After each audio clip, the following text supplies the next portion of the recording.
శివాజీ వివాదాస్పద వ్యాఖ్యలు. మీ సామాన్లు కనపడేలా బట్టలు వేసుకుంటే మీకే ఇబ్బంది. మీరు ఇలాంటి బట్టలు వేసుకుంటే పైకి నవ్వుతారు, కానీ ఇలాంటి బట్టలు వేసుకుంది దరిద్రపు అని లోపల తిట్టుకుంటారు సినీ నటుడు శివాజీ. అమ్మాయిలు హీరోయిన్లు ఏ బట్టలు పెడితే వేసుకొని పోతే మనమే దరిద్రం అనుభవించాల్సి వస్తమ్మా. ఏమనుకోవద్దు, హీరోయిన్లు అందరూ మీరు అనుకున్నా నాకు పోయేది లేదు, లాగి పీకుతాం మనం, అది వేరే విషయం.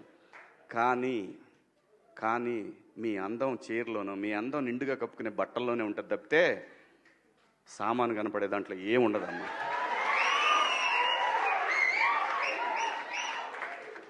అవి వేసుకున్నంత మాత్రాన చాలామంది చూసినప్పుడు నవ్వుతూ అంటారు, కానీ దేద్రమ్ముండ ఎలాంటి బట్టలు ఎందుకు వేసుకుని కాస్త మంచి వేసుకోవచ్చుగా, బాగుంటావు కదా అనాలనిపిస్తుంది లోపల.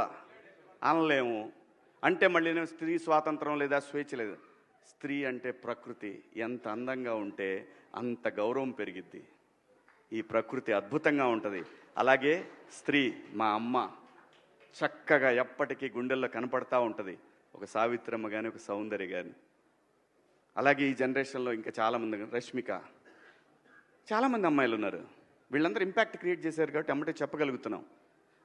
గ్లామర్ అనేది ఒక దశ వరకే ఉండాలా, ఇంతవరకు ఉంటే పర్లా, అది ఇక్కడికి రాకూడదు.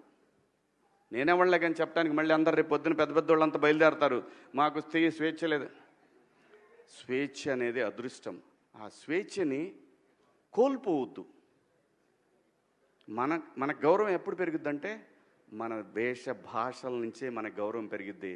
అందులో ప్రపంచ వేదికల మీదైనా సరే చీర కట్టుకున్న వాళ్ళకే విశ్వసుందర కిరీటాలు వచ్చినాయి. Thank you so much.